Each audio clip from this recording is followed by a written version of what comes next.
go again. Here's our second installment of the web blog video. Hope you guys enjoyed the first one, and now we're back to talk about naval crew coming to town. Last year they were here and they went to the Husker game against USC, and they were, took in the Applejack celebration as well. They're going to be back. They're going to be back this year. Well, Kurt, apparently the USC game wasn't too bad. The crew, the USS Nebraska, the submarine crew, has decided to make the Applejack Festival in Nebraska City an annual destination. We won't have a football game for them to attend this year, but maybe that's a good thing. I don't know. But it was cool to have them here. That was a noteworthy thing, and I remember them being on the screen there at Memorial Stadium. Yeah, that was cool. It's a great privilege to have them.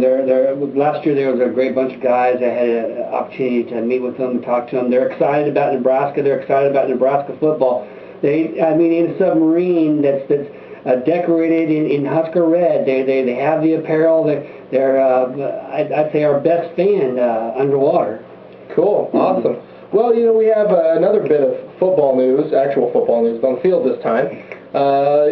Lou Varley, who of course was a head coach here for 20 years, is now going to coach at Peru State. He's going to work with the offensive linemen, and Lou did a lot of good work here, especially in the track and field area with the throwers, and we had a lot of success.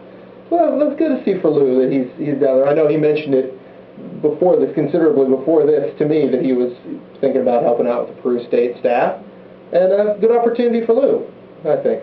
Yeah, you can't be happier for him. He's a great guy, a good mind for football, and his contributions here in Nebraska City have been felt. I know a whole generation of Nebraska City pioneers have benefited from Lou's expertise.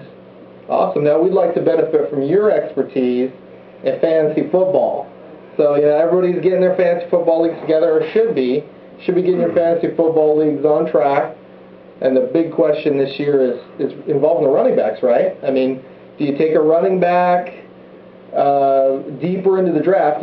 First round you always thought take a running back, second round take a running back also.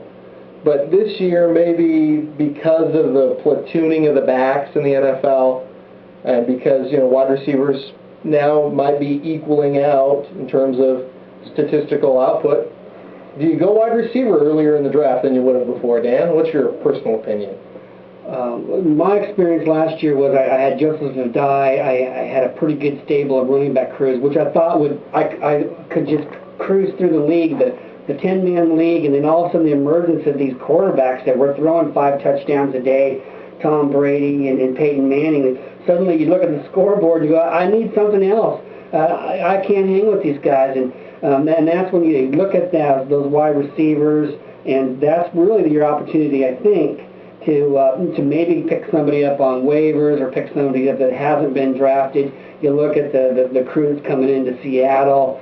Maybe even, people are going to think I'm crazy, but, I'm going to be looking at Hester and some of the Chicago Bears, maybe to pick somebody up that's going to make some points. Well, that's interesting. That's an interesting philosophy. I think for my part of this deal, I don't know that I endorse a full-blown retreat to wide receivers away from running backs.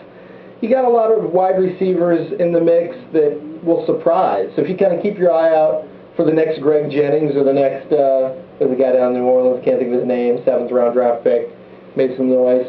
But if you can get one of those guys on your team, that's good, but I don't know if you can really draft that way. No. You can't really draft that way. If you're not going to automate the draft, which the first 5 picks are going to be those running backs, how you get in that order, the real issue is what you have to solidify your running back position. But even when that's done, the real gamemanship is I think in wide receiver position. They seem to be up and down. I mean, and there's a lot of points scored sometimes out of that slot. Right, definitely. Well, that doesn't really end any fantasy football discussion, but it'll have to end this blog for now. For Dan, I'm Kurt, and it's been good to see you. We'll see you again next time, and don't forget to pick up the Fall Sports tab. That'll come out next Thursday, and catch you up to date on all the high school sports happening. So stay tuned, and thanks for watching.